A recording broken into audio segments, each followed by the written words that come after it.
So मग एक short film बनवली. त्याला मला महानगरपालिका इन्व्हायरमेंटल पोल्युशन बोर्ड म्हणून एक बोर्ड असतो महानगरपालिकेचा, त्याच्याकडून मला फर्स्ट प्राइज मिळालं. तू दिलेलं अखेरचं गुलाबाचं फुल तेही आता चुकलं होतं. चूक त्यात माझी नाही, थोडं तुझं पण चुकलं होतं. म्हणजे मी ऍज अ न्यूज अँकर काम करते, तर घरी म्हणजे आवड होती मला. मम्मी मराठीची टीचर असल्यामुळे मराठी वाचलंच पाहिजे रोज, आणि असं सगळ्यांच्या समोर वाचलं पाहिजे ही सवय लावली. 4 पुस्तकांची नावं सांगा पटकन. नाही, स्कूलचे पुस्तक असायचे.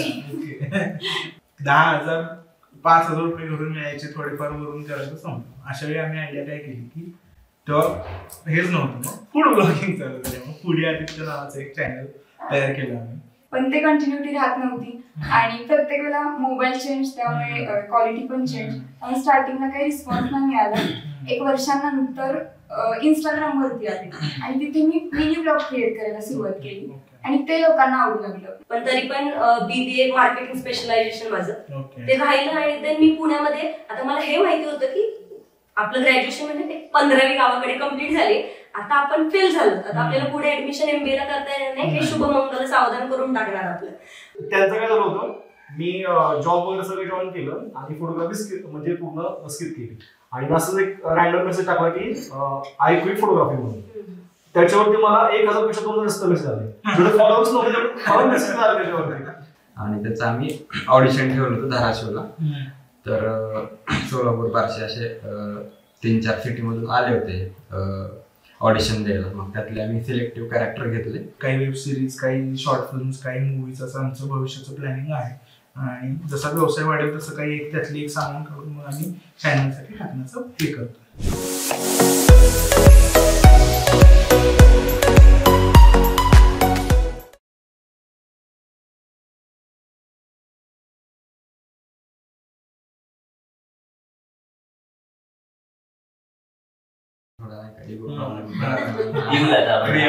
डीप मध्ये येऊया. आता इंट्रोडक्शन झालं आपल्या सगळ्याचं. सो थोडस आता डीप मध्ये जाऊ. आपली जर्नी कशी झाली, आता मी सुरुवात माझ्यापासून करतो. की जरी लव सोलापूर हा प्लॅटफॉर्म आता चांगले सबस्क्रायबर असले तरी ह्याच्या अगोदर खूप सारे अटेम्प्ट झाले. सो म्हणजे सुरुवातीला जेव्हा मी सुरू केलं तेव्हा फक्त व्हिडिओ बनवणे ही आवड होती. त्यामुळे शहरामध्ये जे काही सण उत्सव होतात तर त्याचे छोटे छोटे व्हिडिओज मी बनवायचो. म्हणजे आमच्याकडे सोलापूरला खूप क्रेज आहे, म्हणजे जी जयंती, मिरवणुका, लेझी या खूप गोष्टी होतात. त्यामुळे त्याचे छोटे छोटे व्हिडिओ बनवायचो आणि एडिट करून अपलोड करायचो. त्याला खूप चांगले व्ह्यूज यायचे. हळूहळू कॉमेडी फनी व्हिडिओज बनवायला लागलो. त्याला पण खूप चांगला रिस्पॉन्स आला. 1-1 लाखाच्या वरती व्हिडिओचे व्ह्यूज जायचे. हे 50 पेक्षा जास्त मी शॉर्ट फिल्म्स केल्या, comedy short films. So subscriber आले, न्यूज मध्ये आर्टिकल आले. बट थोडं पुढे आल्यानंतर असं रिअलाइज झालं की आपण फनी व्हिडिओज बनवण्यासाठी नाही बनलो. सो आपल्याला थोडं आर्ट फिल्म, शॉर्ट फिल्म ह्याच्यामध्ये जास्त इंटरेस्ट आहे, किंवा इकडे आपण जास्त चांगलं काहीतरी करू शकतो. सो मग एक शॉर्ट फिल्म बनवली. त्याला मला महानगरपालिका इन्व्हायरमेंटल पोल्युशन बोर्ड म्हणून एक बोर्ड असतो महानगरपालिकेचा, त्याच्याकडून मला फर्स्ट प्राइज मिळालं. म्हणजे होळीमध्ये जे कलर्स वापरले जातात त्याच्यावरती मी शॉर्ट फिल्म बनवली होती. सो मग असं करत असताना हे सगळं करत होतो. याला 7-8 वर्षाचा काळ गेला आणि त्याच्यानंतर मला ही गोष्ट सुचली की सोलापूरला रिप्रेझेंट करणार काहीतरी करावं. आणि मी ते सुरू केलं आणि त्याला चांगले फॉलोअर्स मिळाले. सो हे असं सगळं हळूहळू उलगडत गेलं. सो मी जसं आता माझं सांगितलं तसं प्रत्येकाने थोडं थोडं डीप मध्ये अजून सांगावं. सो पहिला अभिषेक पासून सुरू करू. माझ्यापाशी तर विषय असा आहे, स्टार्टला बसलाय एक तर तुझं नाव पण ए पासून त्यामुळे आम्हाला काही शाळेत पुसणारा माणूस. तुझे व्हिडिओ बघितले, तू पुसतो म्हणजे घुसतो. काही नाही. तर फर्स्ट डायलॉगचे वगैरे व्हिडिओज करायचो. आधी एक अकाउंट होतं दुसरं ऑफिशियल अभिषेक म्हणून. बट आधी कसं डायलॉग कसं होता लायचं नाही, बट दुसऱ्यांचे बघून वगैरे करायचं असं आवड होती. डायलॉग आता बरेच शायरी म्हणतो. माझी आवडती शायरी मी लिहिली अशी, म्हणजे तर चालता चालता पाऊल ज्या वळणावर पडलं होतं, चालता चालता पाऊल ज्या वळणावर पडलं होतं, मिठीत होतो आम्ही दोघं घडायचं ते घडलं होतं, मिठीत होतो दोघं आम्ही घडायचं ते घडलेलं होतं. तू दिलेलं अखेरचं गुलाबाचं फुल तेही आता चुकलं होतं. चूक त्यात माझी नाही, थोडं तुझं पण चुकलं होतं. सो असं होतं. आणि त्यात काय चुकलंय आवडलं होतं असं आहे अजून पण डोक्यात ते. कर फोन कर. फोन नाही उचलणार. तर असं डायलॉग वगैरे दुसऱ्यांचे वगैरे बनवायचं, स्वतः काही आठवलं तर बनवून लावून वगैरे करत होतो. बट ते पण मला असं कुठेतरी वाटलं की लोकांचं काय आपण पुढे नाही जाणार आहे. ब्रेकअप झाल्यानंतर तिथनं जास्त बूम झालं, ते कृपा झाला त्यांची. असं ब्रेकअप झाल्यावरती लक्ष लागतं असं आहे का? ब्रेकअप झाल्यानंतर दोन गोष्टी असतात, दोन प्रकारचे लोक असतात. एक तर ब्रेकअप झाल्यानंतर व्यसनाच्या नादी लागतात, जास्त व्यसन करायला लागतात आणि पूर्ण आयुष्य बर्बाद करतात. दुसरं तुझं उदाहरण आहे, जे की तुझं ब्रेकअप झालं आणि त्याच्यानंतर तू डेडिकेशन तुझं कंटेंट क्रिएशन मध्ये लावलं आणि तू आज इथं आहेस. हा बरोबर. आता मी जसं ब्रेकअप वगैरे जसं झालं होतं, आता तुम्ही म्हणसाल एवढं टीम नाही असं तसं, पण नाही मी ऑडियन्सला वाटत मी मला म्हणजे असं प्राऊड फील करतो की मी कमी एज मध्ये खूप काय अनुभवलंय. मी लाईक आता तुम्ही विश्वास नाही करणार, मी गॅरेज मध्ये काम केलं. मी 2-3 वर्ष काम केलं गॅरेज मध्ये. ते पण म्हणजे असं नाही की फायनान्शियली करणं असं खूप वीक आहे, सगळं ठीक आहे, पण स्वतः इंडिपेंडेंट म्हणून करायचं म्हणून केलं होतं. त्यानंतर जी क्रश होती ती आली लाईफ मध्ये, ती परत 3-6 महिन्यांनी गेली, एकदम हाकल दिया, सगळं झाला विषय. आणि त्यानंतर चाललं रिलेशन 6 महिन्यानंतर तुटलं. आणि त्यानंतर माझं कॉन्टेंट वगैरे चालूच होतं. आणि कॉन्टेंट करता पण जेव्हा त्यांनी सोडून गेली थोडा दिवस असं एकदम बेडवर पण नुसता फॅन फिरताना बघणार गार नुसतं एवढंच. आणि त्यानंतर परत मला आता काय थांबून काय चालणार नाही, ते गेलं तर गेलं, आपण आपलं काम केलं पाहिजे. तिथनं कॉन्टेंटची चांगली सुरुवात झाली, चांगले लोक माझ्या आयुष्यामध्ये आले. आणि देन तिथनं लोक आले.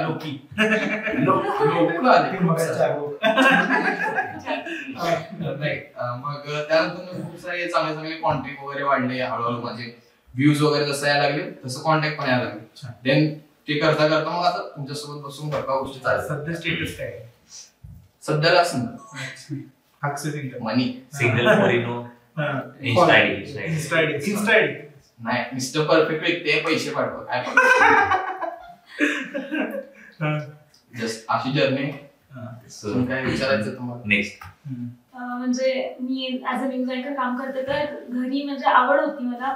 मम्मी मराठीची टीचर असल्यामुळे मराठी वाचलंच पाहिजे रोज, आणि असं सगळ्यांच्या समोर वाचलं पाहिजे ही सवय लावली. 4 पुस्तकांची नावं सांगा पटकन. नाही, स्कूलचे जे पुस्तक असायची ती वाचायची, म्हणजे गोष्टींची वगैरे पुस्तक. चंपक म्हणून एक पुस्तक यायचं, बालमित्र. तर असं सेक्शन असायचं की घरी आज तू वाचणार असं. तर त्याच्यामधून हे डेव्हलप झालं.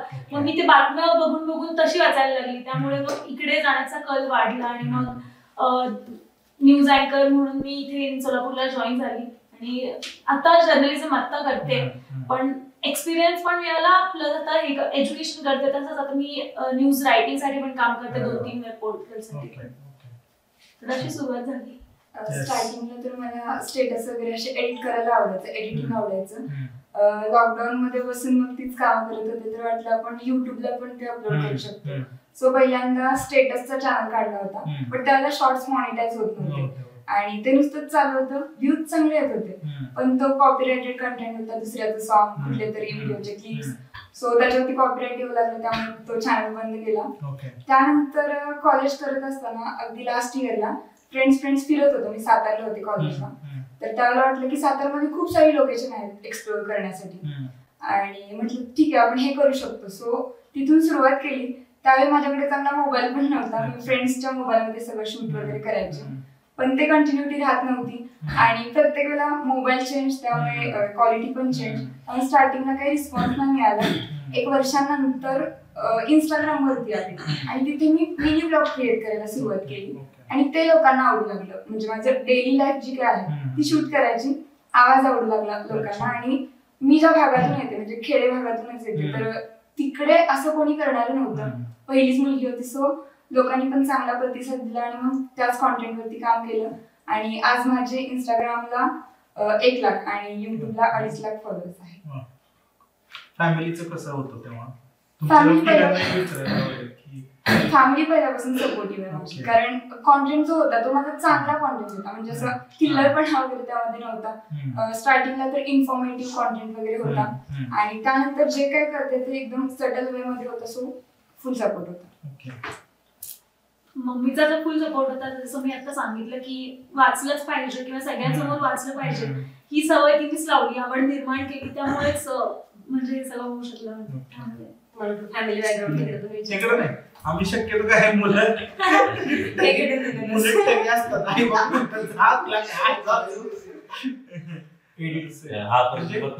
आपण ज्या सोसायटी मध्ये राहतो, आपण म्हणतो की आपण प्रोग्रेसिव्ह आहोत, पण दैनंदिन जीवनामध्ये जगताना काही हर्डल्स आहेत जे मुलांना नाही फेस करावे लागत आणि मुलींना करावे लागतात असं आहे. आणि being a part of that society आम्हाला हे ऍक्सेप्ट करणं गरजेचंच आहे की असं होतं. त्यामुळे आणि मुली पण बघतायत, त्यामुळे त्यांना थोडस तुमच्याकडून अजून एक थोडा पुश मिळेल असं म्हणून तुम्हाला विचारायचं. तुमचं तर जर्नी पण आणि हे पण असं दोन्ही सांगा. माझी जर्नी तसं म्हणायला खूप हार्ड आहे. हार्ड नाही म्हणता येईल असं, ठीक आहे, आपण उगीच हार्ड बनवतो त्या गोष्टींना. ऑलमोस्ट 2019 पर्यंत एक लाडवलेली पण एकदम शिस्तीत पण मस्तीत आयुष्य जगणारी पोरगी मी. माझं म्हणजे बायोच असा होता की स्वच्छंदपणे जगणारी अवली आहे मी. निवांत फिरणं हे ते, इव्हन घरचं पण बॅकग्राऊंड होतं मिडल क्लास फॅमिली, बट असं होतं की एक जो फ्रीडम असतो की चुकीचं पाऊल पडणार नाही त्या लोकांचं, आपण जेवढं विश्वासात घेऊन करू गोष्टी तसं. आणि त्यात लास्ट इयरला जे म्हणतात बॅकलॉग राहिला, मी कॉपी करायची, कॉपी करून करून मी ग्रॅज्युएशन कम्प्लीट केलं, बट ती कॉपी मी पास होण्यासाठी कधी नाही केली, टॉप करण्यासाठी केली. ऑलरेडी पास होणार होती, टॉप करण्यासाठी कॉपी करत आली. पण तरी पण BBA मार्केटिंग स्पेशलायझेशन माझं ते राहिलं. आणि देन मी पुण्यामध्ये, आता मला हे माहिती होतं की आपलं ग्रॅज्युएशन म्हणजे 15वी गावाकडे कम्प्लीट झाले, आता आपण फेल झालो, आता आपल्याला पुढे ऍडमिशन MBA ला करता येणार नाही, हे शुभमंगल सावधान करून टाकणार आपलं. मला पळ काढायचं म्हणून 8 दिवस मी जेवणार नाही, मी त्रास देणार, हे करणार, म्हणून मी पुण्यामध्ये बारामतीतून पुण्यामध्ये.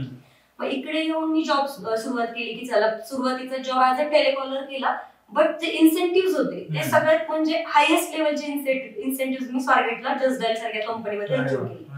आणि तिकडे तर मग चांगलं होत गेलं. आणि then 2017ला पुणे पोलीस मुख्यालयाला मी ऍज अ काउन्सिलर म्हणून जॉईन केली. मी लिहित होते कविता, हे ते सकाळला जायच्या माझ्या बऱ्यापैकी. आणि देन तिथून 1-1.5 वर्षांचं पिरियड खूप चांगल्या पद्धतीने गेला. आणि त्याच पिरियड मध्ये महाराष्ट्रामध्ये कॉम्पिटिशन झाली, महाराष्ट्राचे 1 दिवसांचे मुख्यमंत्री. सेम पिरियडला टिकटॉकला फॉलोअर्स बेस 3-4 लाखांच्याही वरती होता तेव्हा. आणि मग गणपतीचे जे कार्यक्रम असतील तिकडे ऍज अ गेस्ट म्हणून बोलवणं, मग तेव्हा खूप क्रेज. आता कसं आहे की तुम्हाला स्पॉन्सरशिप मिळते, बार्टर मध्ये मिळतं, तेव्हा बार्टर हा शब्दही आम्हाला माहिती नव्हता, खूप पेड भेटायचं. तिकडे आम्ही तुम्हाला मॅडम गाडी न्यायला पाठवतो, हार घालतो, फुलं घालतो, आम्ही त्यातच हवेमध्ये असायचो. मग ते खूप हवेत फोटोज वगैरे, आणि खूप फेमस झालं तिकडे. आणि एक अप्रोच आला की पुण्यातली मुलगी अशा कॉम्पिटिशनला उभी राहिलीये, तर मग ऑल ओव्हर महाराष्ट्रामधून खूप सारा रिस्पॉन्स, 5 लाखांपेक्षा जास्त मतं मिळाली. आणि देन मग इथून राजस्थानला ऍज अ महाराष्ट्राचे मुख्यमंत्री म्हणून सगळं झालं होतं. पण ते सगळं सरळ चाललेलं असतं, पण मस्ती असते आपल्या अंगामध्ये खूप. कोणीतरी आलं आणि मग कसं होतं की ते मुख्यमंत्र्यासमोर, ज्याच्या समोर आज दिवस पूर्ण स्पेंड केलाय मुख्यमंत्री निवासला, दुसऱ्या दिवशी राजस्थान सारख्या ठिकाणी महात्मा गांधीजींचं पुतळ्याचं अनावरण केलंय माझ्या हस्ते आज मुख्यमंत्री. आणि 4 दिवसांनी मी आळंदीला लग्न केलं. तो टाइम म्हणतात ना प्रेम आंधळं मुक बहिरं असतं, ते सगळाच झाला प्रकार. लग्नाच्या दुसऱ्या दिवशी आमची रवानगी डायरेक्ट बाजरी काढायला, कारण लव्ह मॅरेज होतं. आणि 3 वर्ष गॅप, पूर्णपणे गॅप झाला तो. म्हणजे ऑलमोस्ट 2.5-3 वर्ष माझ्याकडे मोबाईल नव्हता, छोटा डब्बा मोबाईल नव्हता. एक कंटेंट क्रिएटर मी, ACP PSI सोबत मी काउन्सिलर म्हणून काम करायचे, जे गव्हर्नमेंटचे GR यायचे, तर माझ्या समोर मोठमोठे क्लास 1 क्लास 2 असायचे, आणि मी त्यांना एक्सप्लेन आणि ऑल सगळ्या गोष्टी. पण एक ठीक आहे चला, आई वडील सेम आहेत, 4 लोक काय म्हणतील, आता आपण लग्न केले तर आपल्याला ऍज अ खूप चांगल्या पद्धतीने ते निभावून न्यायचे. हे सोशल मीडिया, हे 4 लोक, हे फॉलोअर्स आपल्याला लाईफ टाइम नाही राहणार. महत्वाचं इम्पॉर्टंट व्यक्ती इज अ फॅमिली, सो आपल्याला त्याच्यासोबत जायचे. देन एक खूप म्हणजे एक ऍक्सिडेंटली खूप महत्वाची व्यक्ती माझ्या आयुष्यामध्ये आली, जी आता 4.25 वर्षांची आहे. तर ऑलमोस्ट 1-1.5-2 वर्षांपर्यंत गोष्टी झाल्या, आणि then ते वर्कआउट नाही झालं. आणि right now I am single mother. तिथून मी बाहेर पडल्यानंतर MBA अकॅडमी मार्केटिंग स्पेशलायझेशन पण डॉक्युमेंट्स नसल्या कारणानं मी मुलगी जसं बऱ्याचशा ठिकाणी मला ते सत्कारही झाले की आजची हिरकणी म्हणून किंवा आजची आधुनिक झाशीची गाडी म्हणून मी पोरगी अशी पाठीवरती बांधून झोमॅटोच्या डिलिव्हरीज करायचे तेव्हा 12-1 वाजेपर्यंत, कारण सोर्स इन्कम काहीच नव्हता. आणि mobile main thing content creator इन्स्टाचं अकाउंट वगैरे होतं पण कंटेंट नव्हतं. देन मी विजय सारख्या ठिकाणी तिकडे मॉलमध्ये काम करायला लागले. 12-13 तास मुलगी कुठेतरी ठेवायची किंवा तिला घेऊन जायचं असं चालू केलं. आणि मग असं वाटलं की मी करू शकते की माझं एज्युकेशन आहे, मला बोलण्याची टॅक्ट आहे, मला माहितीये समोरच्या व्यक्तीला काही विकू शकते. आणि व्हायचं ते की माझ्या सॅलरीपेक्षा माझे अर्निंग खूप जास्त अचिव्हमेंट्स होते. आणि मग असे लोक भेटायचे की खूप लोकांना असं झालंय, सहन करतात हे करतात. मग मी मोटिवेशनल कंटेंट पकडला की मी स्वतःला सेल्फ मोटिवेटेड आहे. एका फेजला मला असं झालेलं की मला आता नाही जगायचंय, पण मी तिथून सर्व्हाइव्ह झाले की नाही मी का म्हणून माझं आयुष्य आणि मी काहीतरी चांगलं करेल ह्याच्यातून. आणि मग तो कंटेंट वरती आला की मोटिवेशनल. मग आजही आपण किती जरी सुधारणा झाली एज्युकेटेड म्हटलं तरी खूप लोक सफर करतायत. काही खोटं आहे काही खरं आहे, बरंच आहे असं जे सफर करतायत तिथून. मग हा लोकांपर्यंत पोहोचले की कोणीतरी मुलगी आहे कमी एज आहे 25-26 वर्षांची जी एवढ्या 1.5-2 वर्षांच्या मुलीला घेऊन करते. मग लोक जमा झाली. त्यातल्या त्या सोशलची कामं पण माझी खूप चालू झाली की कोणी आजारी आहे तर फंडिंगसाठी दारोदार 1-1 रुपीज पासून माझं सगळ्यात मोठं जे अचिव्हमेंट होतं इंस्टाग्रामचं 18 तासांमध्ये 21 लाख रुपयांची मदत मी 18 तासात जमा केलेली, ज्यात दुबईची मदत 7 लाखांची. आणि ती ह्या सोशल मधून आली. आणि मग इव्हन तो मेट्रोनी माझी माफी मागितलेली तेव्हा. 2 रुपयांचा विषय झालेला एकदा, कदाचित तुम्ही कधीतरी बघितलं असेल. 2 रुपये परत दिले नव्हते सुट्टे पैसे, तर मेट्रो थ्रू इव्हन मुख्यमंत्र्यांचे जे चिवटे म्हणून आहेत सचिव त्यांचे रिप्लाय माझ्या अकाउंट वरती येणं, अशा खूप मोठ्या मोठ्या गोष्टी झाल्या. आणि मग हळूहळू तो कंटेंट चालू राहिला. आणि आजही माझं जे अकाउंट आहे 2.5 लाख लोक ऍड आहेत आता सध्या तिकडे. त्याच्यामधल्या जे एक म्हणून आपण 50% जो क्राऊड आहे तो हा आहे की नाही ही बोलते ना आपण ह्याच वेळी जायचं. आणि हजारो मेसेज डेलीचे असेच असतात की बाबा ती करू शकते तर आम्ही नाही करू शकत. आणि चालू आहे मग त्यात खूपच छान. आता तुमच्या बोलण्यातून 2-3 गोष्टी महत्वाच्या आल्या. एक तर फॉलोअर्स आणि दुसरं कंटेंट क्रिएटर असून मोबाईल त्यावेळी नव्हता तुमच्याकडे. आता ह्यांचा अप्रोच ओंकारचा अप्रोच या गोष्टीवर खूप भारी आहे. फॉलोअर्स आणि म्हणजे इन्फ्लुएन्सर म्हणजे फॉलोअर असलेच पाहिजे असं काय नाही. तू थोडस सांगावं मला असं वाटतं. ऍक्च्युली थोडा आमचा डिबेट चालू होता, आम्ही ऑफ कॅमेरा बोलतो मध्ये की फॉलोअर्स हा शब्द खूप वापरतो आपण. आमच्या ऋषी श्रीकडे बसलेत ऍक्च्युली डिजिटल मॅनेजर, हे सगळं आमचं बघतात डिजिटलचं. सो आमचं तिघांचं डिस्कशन चालू होतं. तर बरेचसे लोकांचे फॉलोअर्स आहेत पण ते कुठल्या गोष्टीसाठी आपल्याला फॉलो करत आहेत हे आपल्याला माहित नसतं. आणि आता नाव कोणाचं घेणं चुकीचं ऍक्च्युली. XYZ व्यक्ती आहे जी फॅशन इन्फ्लुएन्सर आहे आणि त्या व्यक्तीला लोक फक्त ट्रोल करण्यासाठी फॉलो करतायत की तिचा व्हिडिओ कधी येईल त्याच्यावर तुम्ही खाली बॅड कमेंट्स कधी करेल. आणि लोक व्हिडिओ कमी बघतात आणि खालच्या कॉमेंट्स जास्त एन्जॉय करतात. सो अशा टाईपचं एक म्हणजे काय की असे फॉलोअर्स मला काय कळत नाही काय कामाचे नसतं.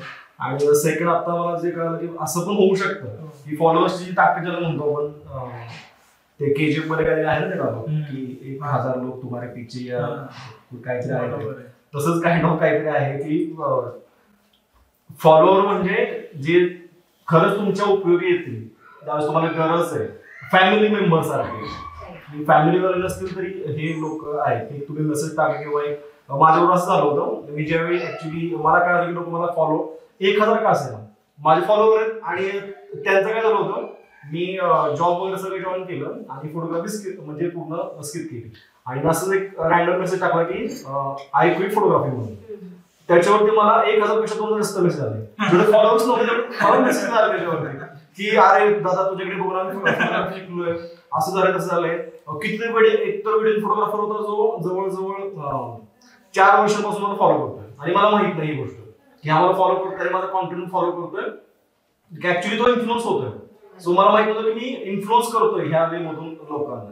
तिथून मी ठरवलं की अरे ठीक आहे हॉबी म्हणून आपण ते पुढे चालू ठेवूया. सो फॉलोअर्स तुम्हाला ह्या पद्धतीने मोटिवेट करतात ऍक्च्युली की जर तुम्हाला कधी असं डिमोटिवेट झाला की आपण लोकांना मोटिवेशन देतो पण ऍक्च्युली खरं मोटिवेशन देत असतं की लोक तुम्हाला नाही म्हटलं तरी मला वाटतंच की 4 लोक काय म्हणतात, आखिर इंसान है हम तो ये बात तो मतलब सबके लिए लागू है की 4 लोक काय म्हणतात. सो आपण ते 4 लोकांनी चांगलं म्हणावं की आपण एवढं मेहनत करतो तर चांगलं म्हणावं. आता ते 4 लोकांचं जर तुम्ही म्हणताय त्याच्याबद्दल म्हणजे मी खूप लकी पर्सन समजते स्वतःला त्या बाबतीमध्ये. जर ट्रोलिंगचं तुम्ही म्हटलं, इन्फ्लुएन्सर म्हटलं किंवा कंटेंट क्रिएटर, तुम्हाला 2 टाईपची लोक भेटतात जी तुमच्या चांगल्यासाठी तुमच्या मागे असतात आणि दुसरे तुम्हाला ट्रोल करण्यासाठी. तो सेकंड मला पार्ट आहे ट्रोलिंगचा किंवा जो निगेटिव्हिटी म्हणतो. माझ्या अकाउंटला सर 99% पॉझिटिव्हिटी आहे, 1% निगेटिव्हिटी आहे ज्याच्या मला उत्तर द्यायची गरज नसते. माझे बाकीचे लोक तिथे येतात की तुला तिच्याबद्दल काय माहिती, आणि निगेटिव्ह असं काहीच नाही. आणि इव्हन माझं युट्यूब चॅनल मी सेम ॲज मी कधी ह्या लोकांना माझे फॉलोअर आहेत असं असतं, इन्स्टा फॅमिली मेंबर अशा टाईप मध्येच आहे. आणि त्या लोकांनी मला हे केलेलं प्रवृत्त म्हणण्यापेक्षा मोटिवेट, तुम्ही प्लीज युट्यूबचं चॅनल चालू करा, आम्हाला बघायला आवडेल की तुम्ही डेली स्ट्रगल कसं करता. आणि माझा पहिला व्हिडिओ मला हिनं सांगितलं होतं की तुम्ही आडवा मोबाईल धरून तो व्हिडिओ शूट करायचा, सो मला हेही माहिती नव्हतं. 2018 पासून मी येते पण युट्यूब चॅनल नव्हतं, असं मोबाईलचं केलं होतं. माझ्या पहिल्या व्हिडिओला 1,00,000-1.5 लाखांचं क्रॉस झालं ते, आणि पहिल्याच व्हिडिओने चॅनल मॉनिटाईज आणि ऑलमोस्ट 5,000 सबस्क्रायबर एकाच व्हिडिओत झाले होते. आणि मला खूप भारी वाटलं की माझं पहिलं पेमेंट 16,000 रुपये आले मला. मग मी 12 तास जॉबला 16,000 वरती काय जाते. ऍक्च्युली म्हणजे मार्केटिंग मध्ये म्हणतो काय की sell what market needs. So actually market म्हणजे हे लोक तुम्हाला सांगत असतात की आम्हाला काय पाहिजे काय बघायचंय, लोक ते ऐकत नाही आणि नको तो कॉन्टेंट बनवतो मग ट्रोल होतात. सो बेटर आहे की असा कॉन्टेंट बनवायच नको की ज्याच्यामुळे ट्रोल होण्यासारखं असेल. आणि ते चेअर अप करतात त्या गोष्टी. म्हणजे मी कधी छोटी गोष्ट घेतली ना तर माझ्यापेक्षा त्या लोकांना ऍक्च्युअल मध्ये आपण म्हणतो नाही ते काही लोक सोबत येणार तर त्या लोकांचं असतं की ह्या लोकांना तुम्ही घेऊन चालताय, माझे लोक माझे. जेव्हा तुम्हाला अडचण येईल ना तेव्हा एकही उभा राहणार नाही सर. माझ्या फॉलोअर्सच्या बाबतीत मला ती गॅरंटी, मला जेव्हा अडचण येणार हे सगळे उभे राहणार आणि राहतात. ते 21 लाख जमा झाले ना त्यांचे आहे. म्हणजे तुम्ही जसं स्वतःला कराल ना पुढे त्यांच्या समोर तेवढ्या विश्वासाने तेही येतात तुमच्यासाठी. म्हणजे जेन्युइन राहा आणि ओरिजिनल राहा, फेक नाही पाहिजे. आता ठीक आहे फिल्टर्स वगैरे असतात तिथपर्यंत आहे, बट बिहाइंड कॅमेरा तुम्ही रूडली बिहेव करताय समोरच्या माणसाशी आणि ऑन कॅमेरा एकदम असं गोड गोड गोड करताय. ओरिजिनल असले ना बिहाइंड कॅमेरा पण चांगल्या वागल्या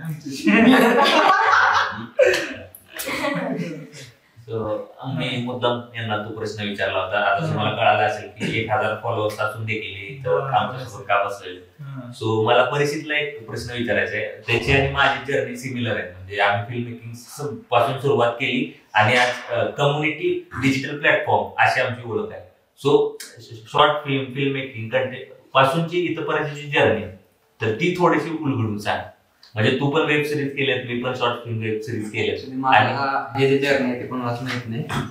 10वी पासून सुरुवात करतो. माझ्या 10वी झाल्यानंतर मी इंजिनिअरिंग केलं 3 वर्षाचं. त्यानंतर 12वी केली. 12वी नंतर ॲग्री केला, ॲग्री डिप्लोमा. त्यानंतर ग्रॅज्युएशन केलं मराठीमध्ये आणि नंतर पोस्ट ग्रॅज्युएशन केलं MA मध्ये. आणि नंतर तिथून शिक्षणाचा बाजा विकला सगळा, क्लोज केला सगळं. नंतर ॲग्री झाल्यामुळं जॉब केला फर्टिलायझर कंपनीमध्ये 1 वर्ष. मग त्यामध्ये धाराशिव असेल किंवा तिकडे सोलापूर तो एरिया सगळा होता माझ्याकडं. 1 वर्षात जॉब झाल्यानंतर लॉकडाऊन लागलं. लॉकडाऊनमध्ये डिपार्टमेंट पोलीस डिपार्टमेंट चांगलं ओळखीचं असल्यामुळं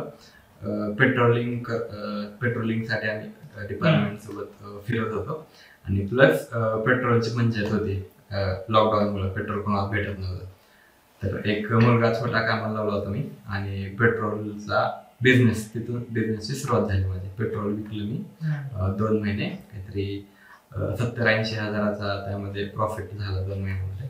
तिथून बिझनेस स्टार्ट केला. त्यानंतर सिम कार्ड विकले गावागाव जाऊन 1-2 महिने.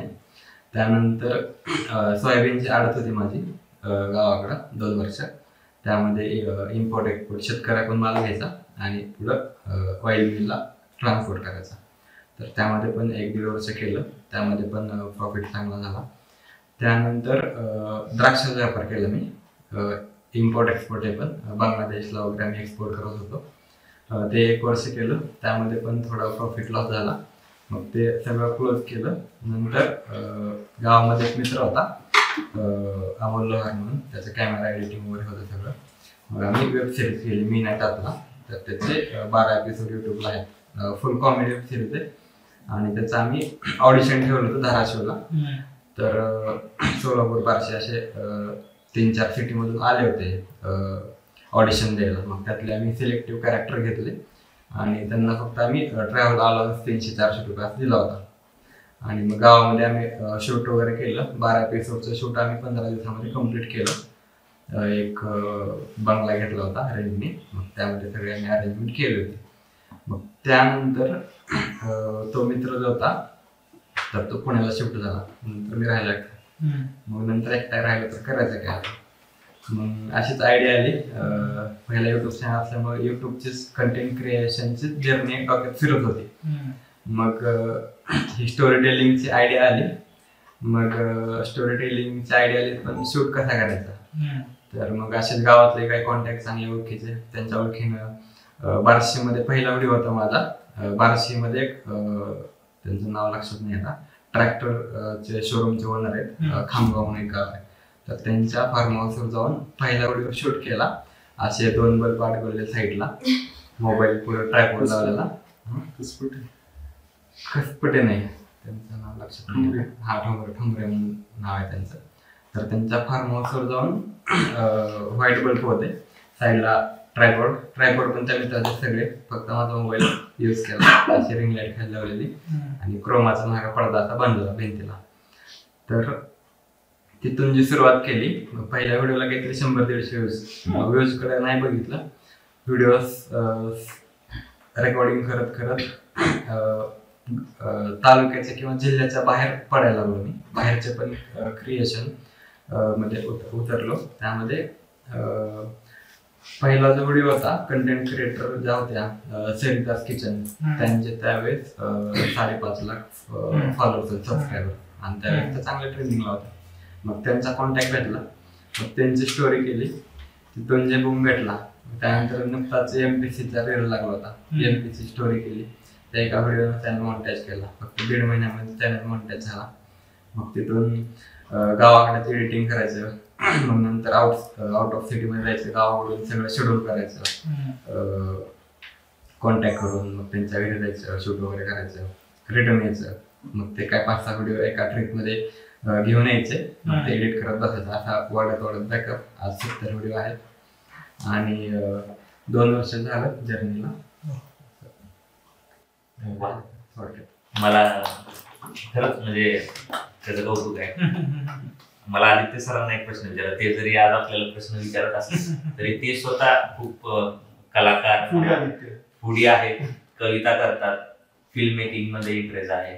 सो म्हणजे सर्व गुण संपन्न डिजिटल मार्केटर आहेत आणि स्वतःची कंपनी रन करतायत, असं सगळं आहे. तर सर तुम्हाला मला विचारायचं की तुम्ही ज्यावेळेस फूड ब्लॉगिंग सुरू केलं होतं, मला वाटतं तेव्हा मार्केटमध्ये खूप कमी लोक क्वचित असतील, तर त्यावेळेस तुम्ही सुरू केलं होतं. तुमचे काही व्हिडिओ मिलियन मध्ये पण गेले होते. त्याच्यानंतर तुम्ही काही बिझनेसला मोटिवेट करण्याचे व्हिडिओज बनवले.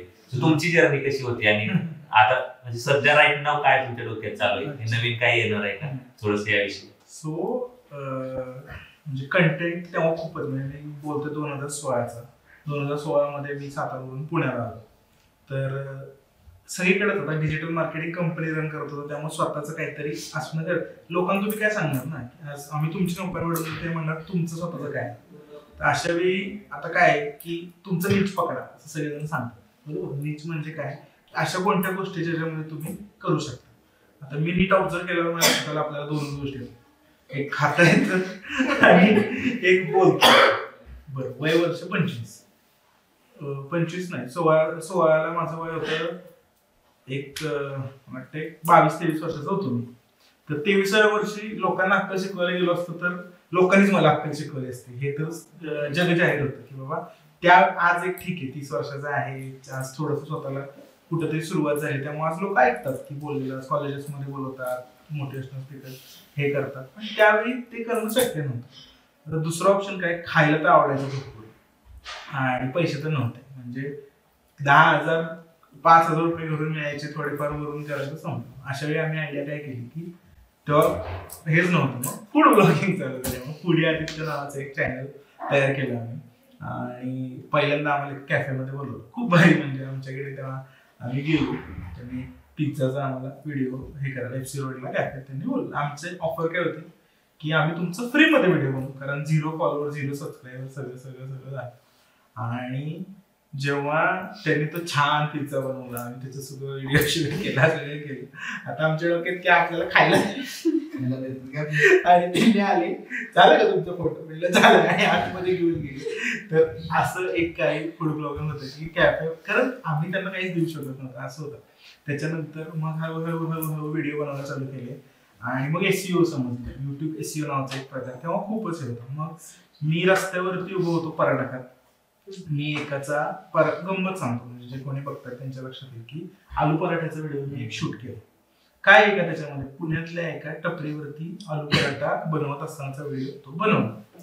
पण तेव्हा व्यवस्थित अभ्यास केल्यानंतर लक्षात आलं की स्ट्रीट फूड ऑफ इंडिया नावाच्या एका कीवर्ड वरती खूप व्ह्यू येतात, बरोबर आहे. तर मग मी तो व्हिडिओ अशा पद्धतीने पोस्ट केला की आलू पराठाचा जर मी असं टाकलं असतं की पुण्यातील आलू पराठ्याचा व्हिडिओ, तर तो कदाचित 100 लोकांनी, 200 लोकांनी, 500 लोकांनी तो व्हिडिओ बघितला असता आणि तो व्हिडिओचा विषय संपला असता. पण त्याला टायटल, डिस्क्रिप्शन आणि जे टॅगलाईन्स असतात त्याच्यामध्ये आम्ही, बिकॉज आपलं डिजिटलचं बॅकग्राऊंड होतं, तर स्ट्रीट फूड इन इंडिया नावाने आम्ही तो व्हिडिओ हे केला आणि तो इतका सुंदर हे झाला की त्याच व्हिडिओने माझं चॅनल मॉनिटाईज 22 लाख व्ह्यू आले त्या व्हिडिओला आणि त्याच्यामध्ये 70% ऑडियन्स हा फॉरेनचा होता. त्यामुळे खूप जास्त, म्हणजे तेव्हा त्या मानाने इतर ज्याला जिथे खूप कमी पैसे मिळत होते त्याच्या 10 पट पैसे मला त्याच्यातून मिळत गेले. असं ते करत करत मग तो चॅनल एक बनत होता, त्याच्यामध्ये रॉ व्हिडिओज, रॉ म्युझिशियन्स असे व्हिडिओ करत होतो. पण थोडंसं काय तुम्हाला चूज करावं, म्हणजे व्हॅल्यू फॉर मनी असं म्हणतात की तुमचा जर तुम्ही 2 तास एखाद्या ठिकाणी देताय आणि तुमचं त्यातून काय एक्सपेक्टेशन्स आहेत की मला एवढे पैसे मिळावे, मग कंटेंट आणि कंपनी असं जर कॅल्क्युलेशन केलं तर बाबा कंपनी 2 तास दिले तर आपल्याला कंटेंटपेक्षा, आणि तुम्ही जेव्हा तुम्ही नुकती सुरुवात करत असता, जेव्हा सगळे लोक बोलतात पॅशन, पण जर तुमच्याकडे काही जबाबदारी असतील आणि तुम्हाला फॅमिली फुलफिलमेंट करायची असेल तर तुम्हाला तुमच्या पॅशनपेक्षा जबाबदाऱ्यांना महत्त्व द्यायला लागतं. सो वयाच्या 25व्या वर्षी पॅशन थोडंसं क्विट केलं. सो माय फादर डाईड आणि मग थोडंसं असं झालं की लाईफ खूप, म्हणजे एकदम जे होतं ते सगळं जबाबदाऱ्या ह्याच्याकडे आल्या. त्यामुळे मग पॅशन थोडंसं बाजूला ठेवून कंपनीकडे फोकस केलं. पण बाय द गॉड्स ग्रेस, देवाच्या कृपेने आता बऱ्यापैकी सगळं आहेत. आता परत आमचं बरंच काही चाललेलं आहे की कंटेंटमध्ये आतापर्यंत तसं सिरियसली कंटेंटमध्ये काही केलेलं नाहीये. 1-2-3 वर्ष मध्ये कोविड होता, तर वाईफ आणि मी व्हिडिओज बनवत होतो. आम्हाला कपल व्हिडिओजला, एका व्हिडिओला 8 मिलियन म्हणजे 80 लाख व्ह्यू आले होते आणि त्याच्यात खूप जास्त फॉलोअर्स, खूप जवळजवळ 500 ते 700 मीम पेजेसने आमचा व्हिडिओ सगळीकडे टाकला होता. तर त्याला पण खूप चांगला रिस्पॉन्स होता. पण शेवटी ते नव्हता फोकस तिकडे, सगळा फोकस हा एक एजन्सी रन करण्यामध्ये होता. डिजिटल मार्केटिंग एजन्सी हा सुद्धा येणाऱ्या काळामध्ये खूप चांगला ऑप्शन आहे. म्हणजे आज भारतामध्ये भरपूर सारे small scale, medium scale businesses आहेत आणि ज्यांना ब्रँडिंगची, मार्केटिंगची गरज आहे. त्या मानाने स्किल्ड डिजिटल मार्केटर्स आता मार्केटमध्ये नाही. तर जे पण कोणी करिअरचा विचार करतायत, प्रत्येकालाच कंटेंट क्रिएटर होता येत नाही. पण जर तुम्ही एक क्रिएटिव्ह फील्डमध्ये करिअर म्हणून जर बघत असाल तर ऍड एजन्सीमध्ये तुम्ही खूप चांगल्या पद्धतीने पैसे पण कमवू शकता, सिक्युअर फ्युचर पण आहे. असं करत मग ती आज एक आम्ही एजन्सी रन करतो आहोत. पण बेसिकली आज आम्ही स्वतःसाठी कंटेंट नाही बनवत, पण आम्ही म्हणजे आज काम तेच करतोय. म्हणजे आम्ही आजही व्हिडिओ बनवतो, आजही आमच्याकडे एडिटर्स आहेत, फक्त आम्ही कोणासाठी तरी, सो आम्ही स्वतःचा वेळ स्वतःसाठी न वापरता इतरांसाठी तो वापरतो. पण 8-9 वर्ष या फील्डमध्ये काम केल्यामुळे माहिती आहे काय क्रॅक होतं, काय क्रॅक होत नाही, लोकांची गरज काय आहे, मार्केटचा ट्रेंड कुठे चाललेला आहे. जसं 5 वर्षापूर्वीपर्यंत इमेजच सगळ्या होत्या, आता लोकांना व्हिडिओज हवे. पूर्वी लोकांना फक्त व्हिडिओ पाहिजे होते, आता लोकांना फेस पाहिजे, चेहरे पाहिजे, लोकांना काहीतरी स्टोरी पाहिजे. म्हणजे ह्या विल्याचे मी ऍस्थेटिक शूट केले तर लोकांना नको, पण मॅडमच्या नजरेतून हा विला आहे तर लोकांना व्ह्यूज जास्त आहेत. सो पर्सनलाइज कंटेंट खूप जास्त वाढलाय, लोकांचा अटेन्शन स्पॅन कमी झालाय. त्यामुळे येणाऱ्या काळामध्ये reels, short video is the हे आहे, किंवा मिनिंगफुल लॉंग म्हणजे आज लोकांना 5-7 मिनिटाचा व्हिडिओ बघण्यात जास्त इंटरेस्ट नाहीये. एक तर त्यांना 15 सेकंदाचं काहीतरी छान दाखवा किंवा मग 2-3 तासाचं डीप असं काहीतरी दाखवा ज्याच्यामध्ये खरंच काहीतरी मिनिंगफुल आहे. अशा प्रकारचे कंटेंट चालतात. त्यामध्ये आमचं चाललेलं आहे पुढे काहीतरी करायचं. आता आकृती मराठी म्हणून कंपनी स्पॉन्सर्ड एक स्वतःचं चॅनल चालू केलं आहे, ज्याच्यामध्ये आम्ही आता बरंच मराठीमध्ये आम्ही आता वेगळं प्लॅन करतोय. त्याच्यामध्ये काही वेब सिरीज, काही शॉर्ट फिल्म्स, काही मूवीज असं आमचं भविष्याचं प्लॅनिंग आहे. आणि जसा व्यवसाय वाढेल तसं काही त्यातली एक सामान काढून मग आम्ही चॅनलसाठी टाकण्याचं हे करतोय.